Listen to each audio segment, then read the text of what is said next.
Pleasure to invite on stage, on dais, our chief guest of the day, Ms. Niru Ebron, to bless the graduating students with her convocation address. Madam, please.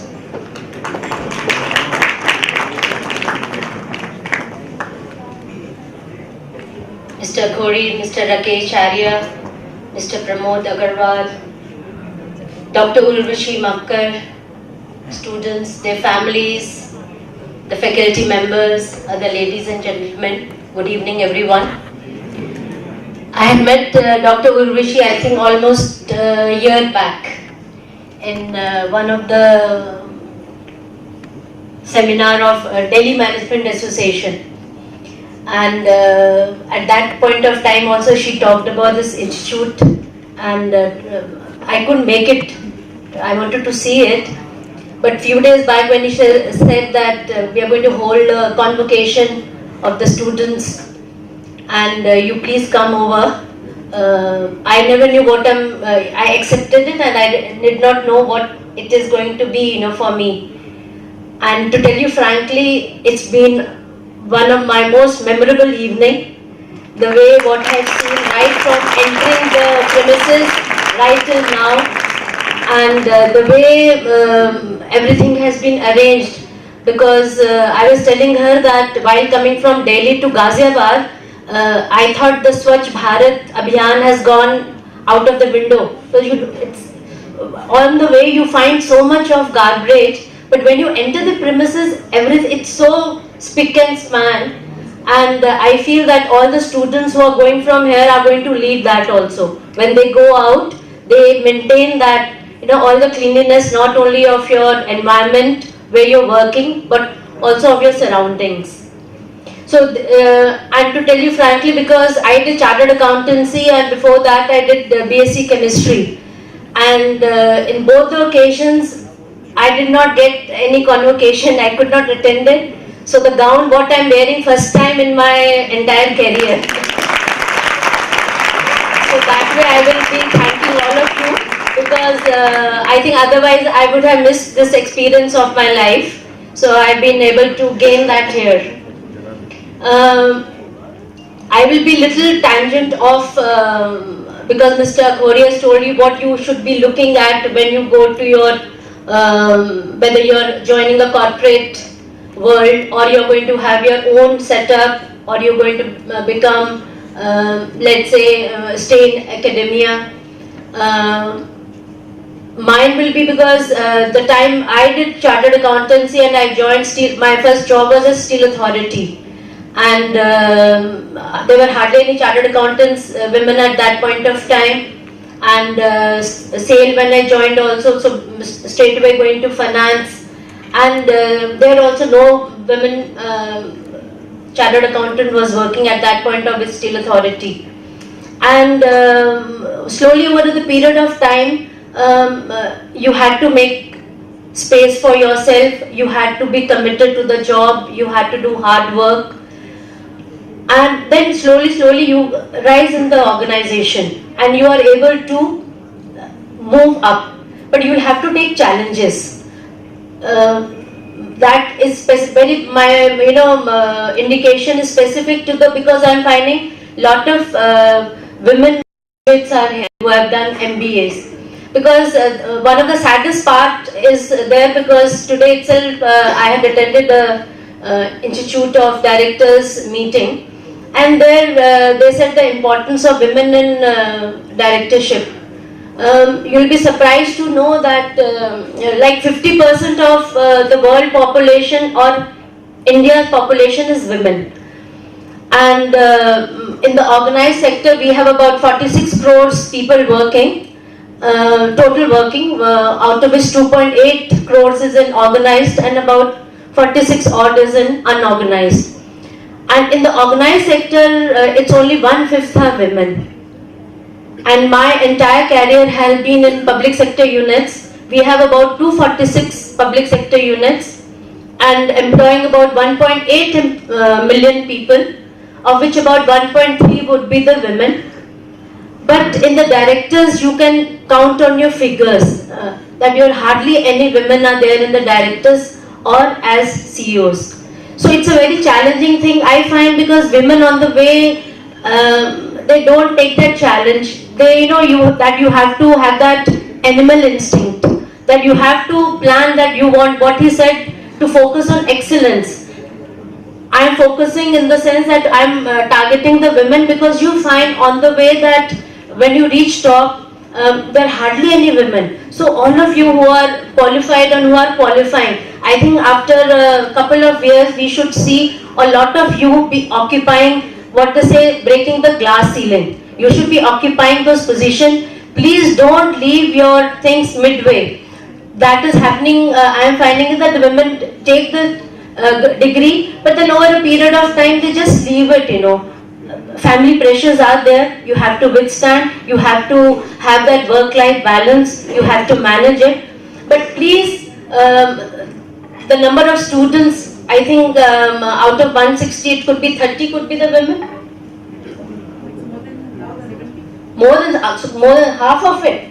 So it's great, So it's really great, and I would,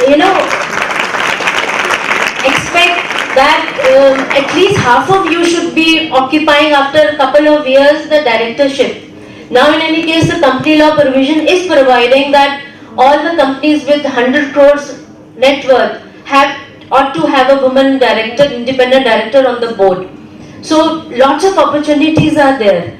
So it's not at the expense of men I am talking, but I just wanted to focus, because that is a big area challenge for within India, that how to improve that gender diversity on the boards in the companies, and for which it's not only the men who are going to help you out, the women themselves have to take that challenge, that what all degrees you have acquired, you should please don't leave on in between. You should culminate in the sense of having a proper job, doing hard work, committed to the job. So that is all I really request all the ladies, especially here. As regards the demography today, India is at its youngest best and has the power to meet any challenge with the collective consciousness and effort of all people, especially the young people. What, like Swami Vivekananda had believed, that working for any social change required massive energy and spirit, and he requested the youth of the country to amplify both their mental energies and physical fitness. Please don't ignore your physical fitness, because don't feel that what you have spent on your MBA, the amount you have spent, so you should be within few years, next 3 years you should just get it back. Don't rush it like that. The life span is quite big, your work life span is quite big. So over a period of time, get that money back, but don't compromise on your health also. And commitment, please do it, because in our, like the time we joined, we thought if we work with one organization, so you're married to that organization, you don't move about at all. That is not the case now, because I find that whoever is joining the organization, within 3 years, 4 years, they want to move about.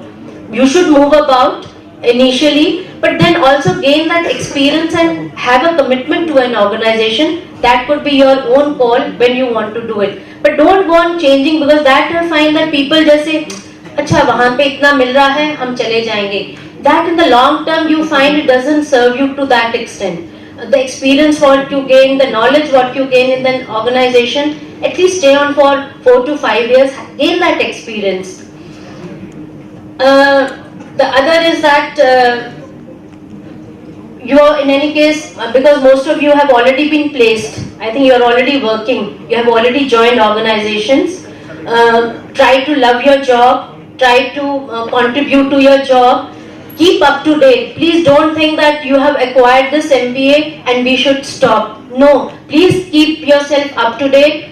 Go on acquiring what is happening around, because each day there is a change, whether in the law, whether in the perception of people. So that is there. So please don't, like once you acquire the degrees, we just keep the books on the side and then we just forget about it. But keep yourself up to date. You could be through the media, through the papers. So keep yourself up to date, what all is happening around your own discipline as well as in other disciplines.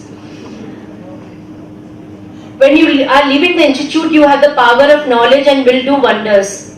The only change you will notice is that of a protective environment which you are used to till now. Now it is not going to remain there. It is going to be very challenging.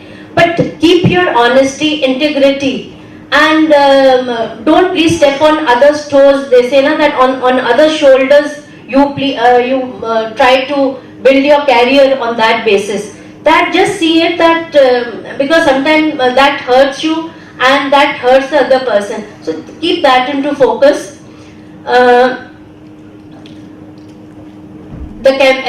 You have excelled in academic institute, so please keep up to date. Keep the way you have done, because you have got some of the ones I thought that they got really who stood first in the class and have got good pay packets also. So they should be very happy about it, that you have done from a very good institute, and keep your institute's flag high.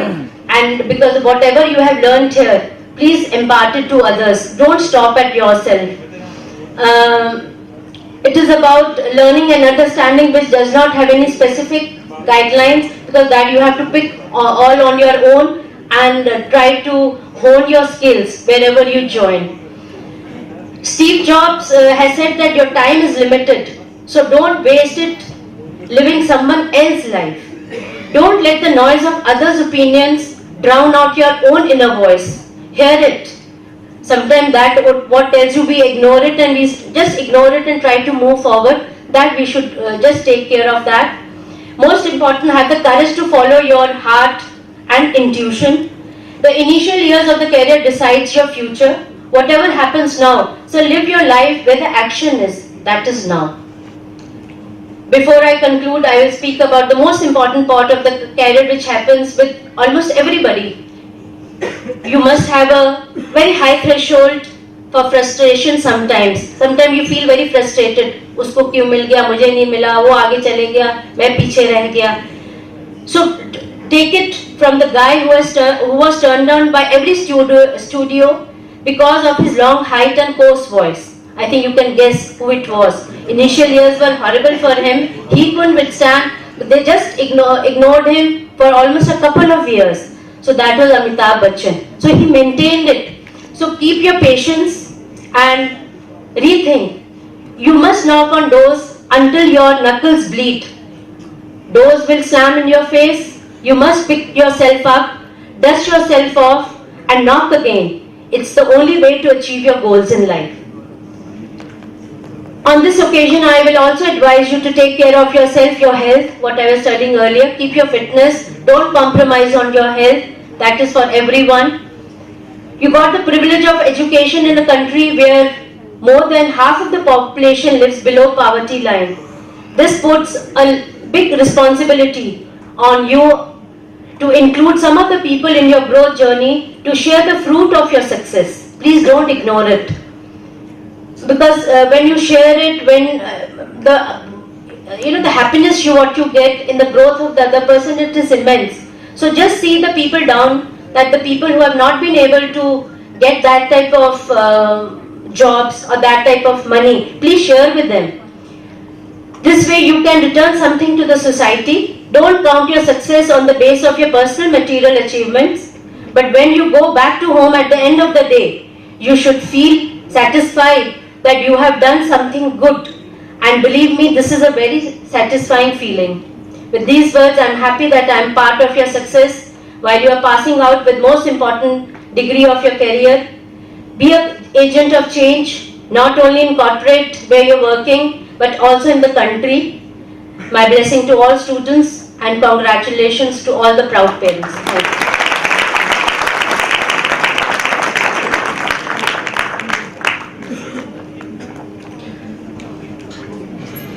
Thank you so much, ma'am, for your illustrious and very informative advice.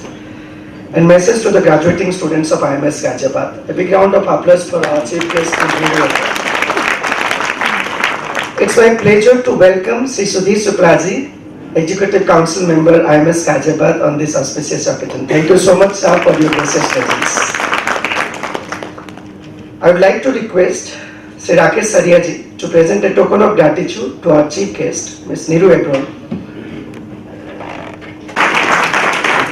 Thank you, sir. Thank you, ma'am.